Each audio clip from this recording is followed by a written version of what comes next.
Waandishi wa habari, jambo langu kubwa ni kuzungumzia maendeleo ya soko la Kariakoo ambalo tumepewa fedha si chini ya bilioni 28.3 kwa ajili ya kulijenga na kukarabati.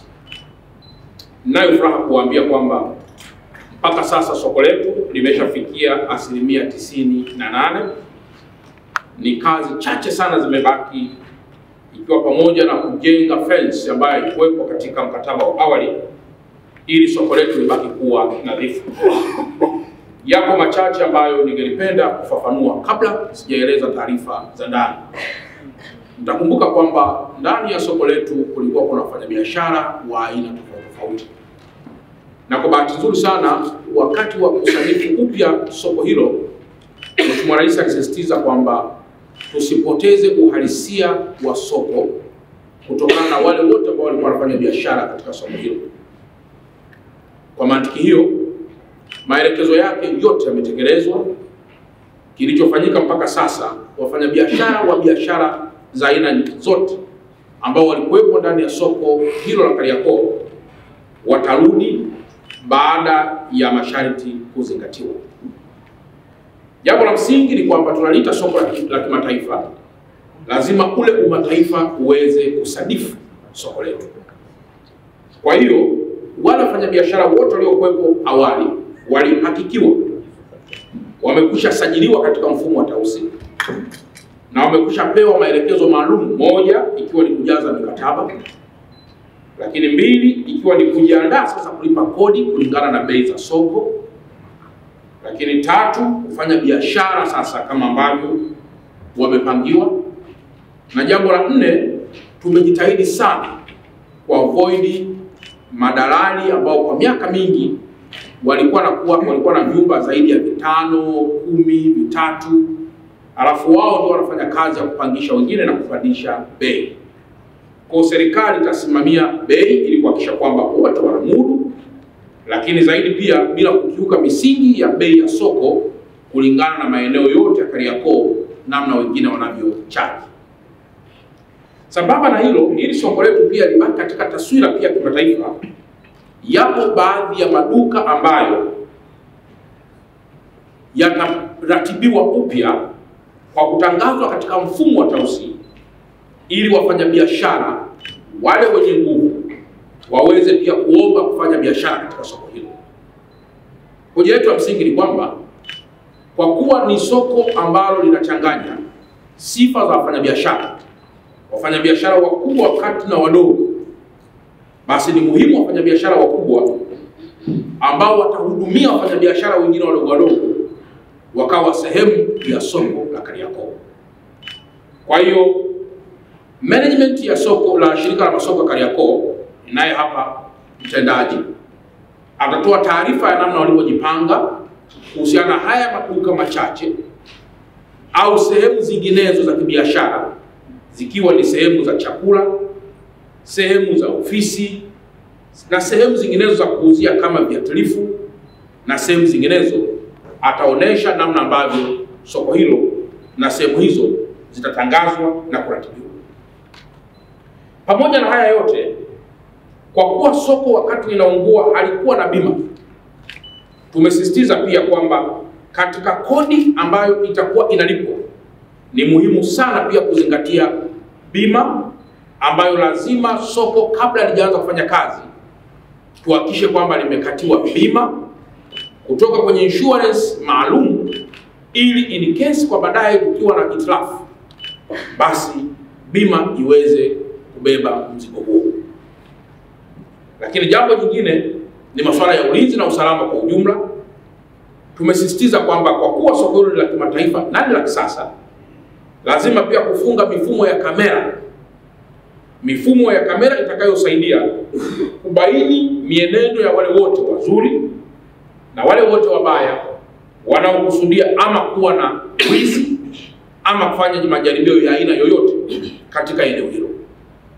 Mtakumbuka kwamba moja ya jambo ambalo litakuwepo kwenye jengo hilo ni pamoja na mabenki yatakayokuwepo na watu wa huduma wakubwa, pamoja pia na wafanyabiashara wengine wakubwa, ili wafanyabiashara wa kimataifa kutoka katika maeneo mengine yote waweze kupata zile huduma za pamoja, tunaita one stop service center, ambayo itasaidia kuratibu shughuli zao zote katika eneo moja.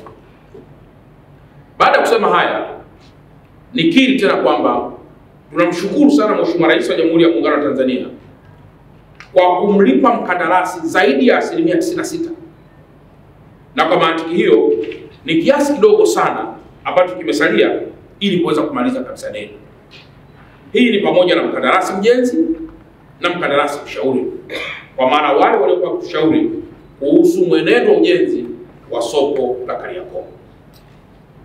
Aidha, mtakumbuka kwamba leo utakapokwenda soko hilo, njia zake karibu zote zimefungwa, na zimefungwa na wafanyabiashara wa biashara ndogo ndogo ambao wameweka meza katika maeneo ya barabara, na kwa mantikio kuzuia uingiaji wa magari makubwa, kwa sababu utakumbuka bado kuna shughuli za uingizaji wa mizigo mikubwa ndani ya soko.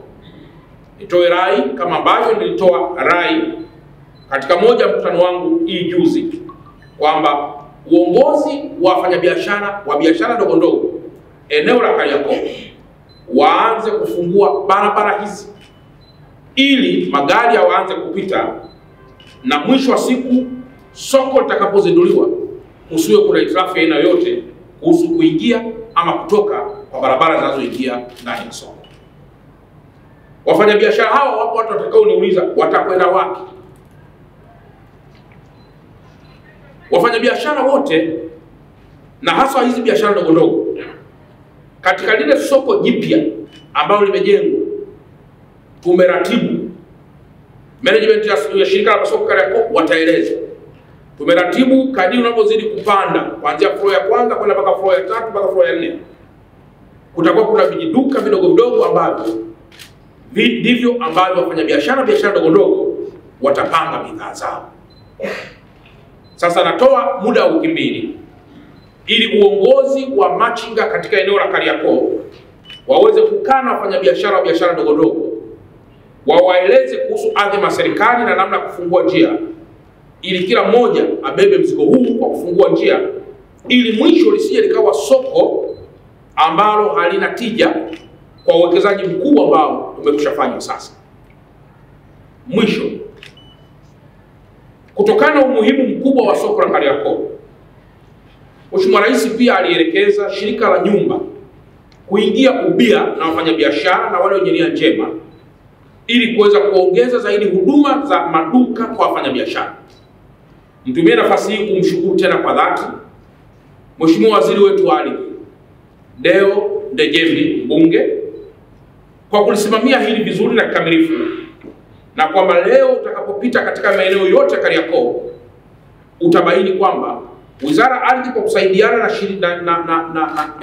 shirika la nyumba la taifa wamekwisha anza mchakato wa kuingia ubia na wafanyabiashara binafsi ili kuweza kujenga, cooperate na pengine kutanua zaidi huduma hii ambayo kwa muda mrefu ilikuwa ina tatizo. Nina uhakika baada ya mwaka 1 au 2 mbele, ule ukosefu mkubwa sana, uhaba mkubwa sana wa maduka Kariakoo ambao ulikuwa unaendana na vilemba utaisha, kwa sababu maduka haya yatakuwa ni mengi.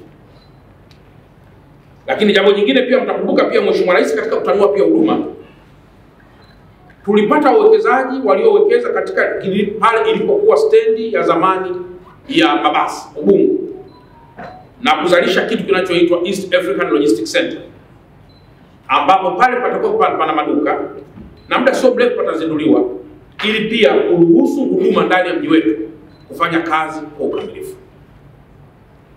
Baada ya kusema haya, niwashukuru sana ndugu waandishi wa habari. Niendelee tena kuwakaribisha wote wenye maoni ili tuendelee kuijenga Kariakoo na Dar es Salaam kwa ujumla. Na kama nilivyoendelea kusisitiza nyakati zote, Dar es Salaam si uwanja wa siasa. Dar es Salaam kila mmoja pabebe kwamba ni uwanja wa kiuchumi kutokana na eneo letu lilivyopewa baraka na Mwenyezi Mungu. Tutumie fursa hii vizuri ya kiuchumi